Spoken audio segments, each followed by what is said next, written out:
Well, good morning. Um, let's see, it's Wednesday, I think. Yes, it's Wednesday.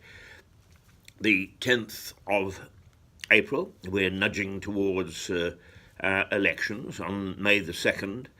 Not throughout the country, but in a good many places, there are district and local elections.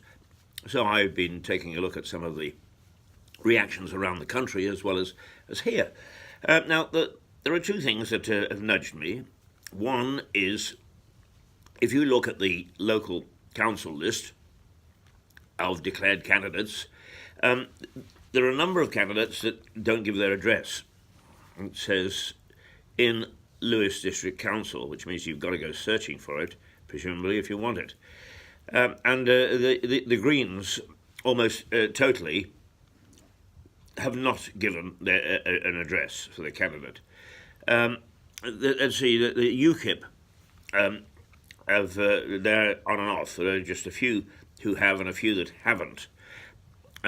Labour, I think one has and the rest haven't. Conservatives and Lib Dems, almost exclusively, they have. And there are a couple of independents, which is a bit disappointing, who also haven't.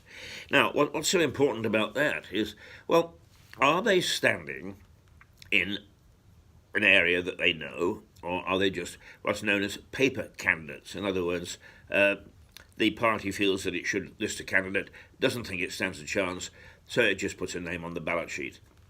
It's perfectly legal. It's not a very good policy, in my view. Paper candidates are just a nonsense. They're there to confuse the voter. And I think that maybe a lot of the Greens are that, a paper candidate. But I think you should ask your candidate, where do you live? I lived in Northern Ireland for a long time, and if you, they don't accept you very readily there. And they had a term for people like me who were from the outside, and I was known as a runner-in. And I think that it would be a good idea to ask some of your local councillors, are you a runner-in? Do you understand the issues for my particular ward? In fact, do you understand the issues for Lewis? And it is incumbent upon us to ask those questions. The second thing is, and I didn't have a chance to look through it totally this morning, but I wonder what the voting record at various events and so on is, particularly the scrutiny committee. Because if you're on the scrutiny committee, you get a chance to ask the pertinent questions. Why aren't the phones working? Right? Why are you in such a mess as far as the administration is concerned? Why are you doing this? Why are you doing that? Why are you doing the other? And that's really, in my view, the most important role that a councillor can play, particularly when we've got the cabinet system, which means that just half a dozen people run the operation and the rest are just told to turn up at council meetings and vote. So the voting record and on which committees and who are you seem to me to be two very particular things you should be asking candidates. And don't be afraid to. Because what we could see is the same sort of mess in the local council that we've got in Westminster. And my goodness me, there are a number of articles now where people are saying, I'm ashamed to be British. And it doesn't matter whether you're in or out on Brexit, that's not the issue. It's the way the whole thing has been handled by all sides. What a nonsense it has become. And if we want nonsense in the local council, then by all means don't ask questions. Just go to the polls like a lemming. Just put your cross where you've always been told to put your cross. And then moan about it on May the 3rd. Because that's exactly what happens. People either vote without thinking or don't vote at all, and then on May the 3rd, boy, you should hear what's wrong. Well, that doesn't help anybody. We know what's wrong. We need it putting right, and we need the right people in council positions to put it right. I'm not saying that the chief executive and his aides are incompetent. Far from it. They're probably very, very competent people. But the whole thing with Eastbourne has meant we have got a very, very inefficient council. And he and his acolytes don't seem to know what to do about it. And what's more, our councillors don't seem to be able to ask questions. And those that are in the position to ask questions are so mealy-mouthed at council meetings. They're all very fine, upstanding chaps, and there's absolutely nothing wrong. Now, I suggested overnight to colleagues and so on who are in the rest of the country and in some cases the rest of the world that the politicians in London, in Westminster, still haven't understood that they live in a bubble. They're not representing our views at all. Doesn't matter. Let's forget Brexit. Just how they represent us, and that's why we are in such a mess. And it is important that we have a system where they can be heard, that the councillors can be heard, that they can monitor the efforts of the professionals, the people that actually run the council. Because if there's no monitoring, then we've got a problem. And that is supported by a number of surveys which have shown, particularly, that where the local media have shrunk, that inefficiency in councils goes up, and so does the cost. In other words, the council tax. That's exactly what's happened here. And I think that we need a better system where the council tax spending is monitored. And, when I was in Northern Ireland, I was asked to write some advertising copy for a recruitment for the old Royal Ulster Constabulary. And the agency said, Keith, we'd like you to do this, because I'd done some work for them before. And they said, the fact of the matter is, it doesn't matter how much you try to recruit. You won't get the numbers.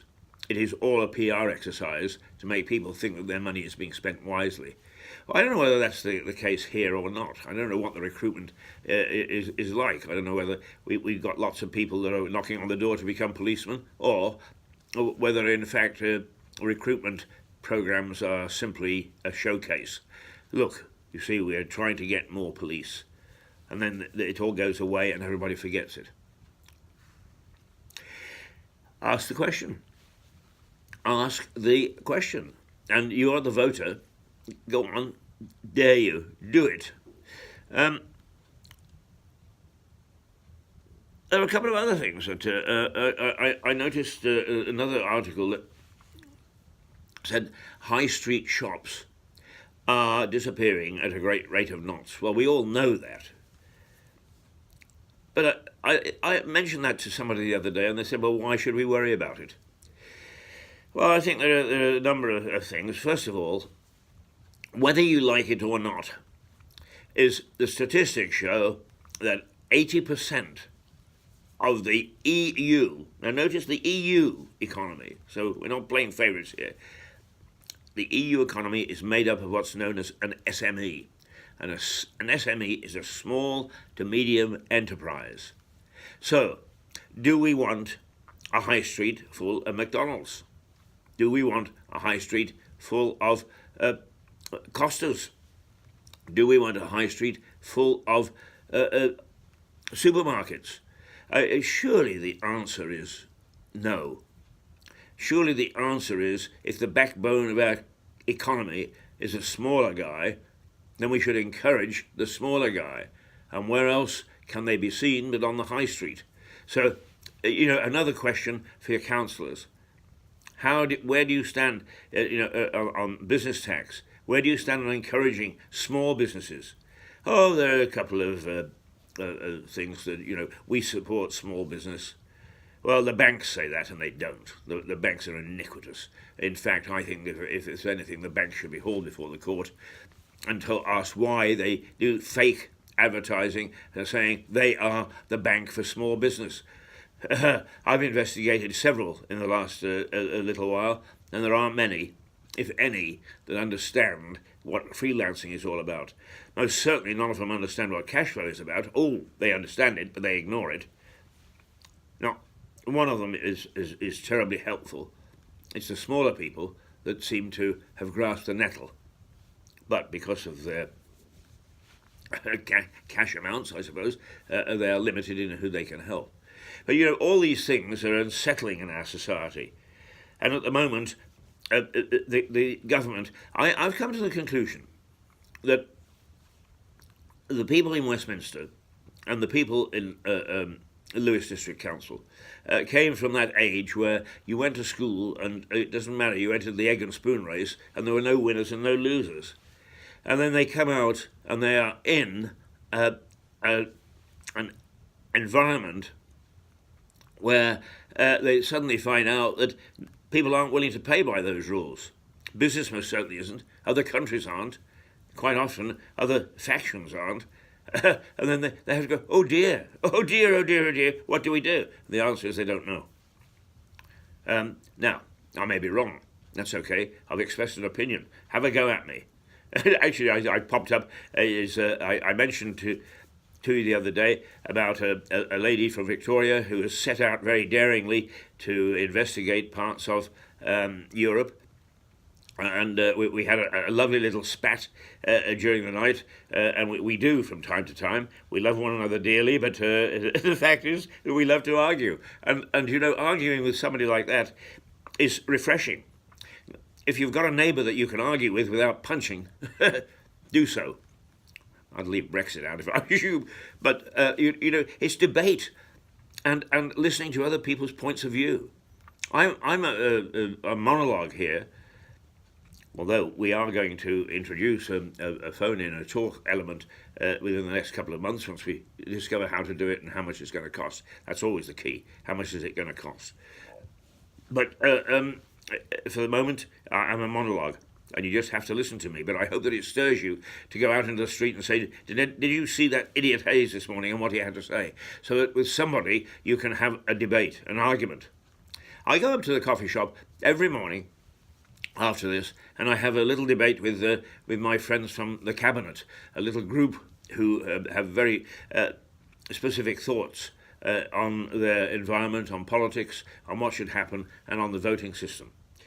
Anyway, let me leave you with one story which I just love. It's been around for a couple of days, but I just saw it the other day. As a poacher was going looking for wild game, and he upset some elephants, and they trampled him to death. And then his body was picked up by lions, and he was eaten by the lions. Make the punishment fit the crime. My goodness me, there'll be a lot of people that say, oh, Hayes, how can you be so dreadful? How can you want people to be eaten by lions and trampled by elephants? Well, if they went out with their guns to try and shoot them, I would say good for the elephants and good for the lions. Lions, roar. Well, I've roared my time out this morning, and let me just say to Mary Holsall, as she sets out from Victoria, and the reason that I'm so fond of mentioning Mary's name is she had a go at trying to alter her local council. This time around, she failed, but she's keeping at it. She's got her teeth into it, and eventually she'll win, because they're as daft 8,000 miles away as we are here. So, from one daft curmudgeon to a whole lot of people out there who I'm saying, vote and think about your voting. Toodle pip.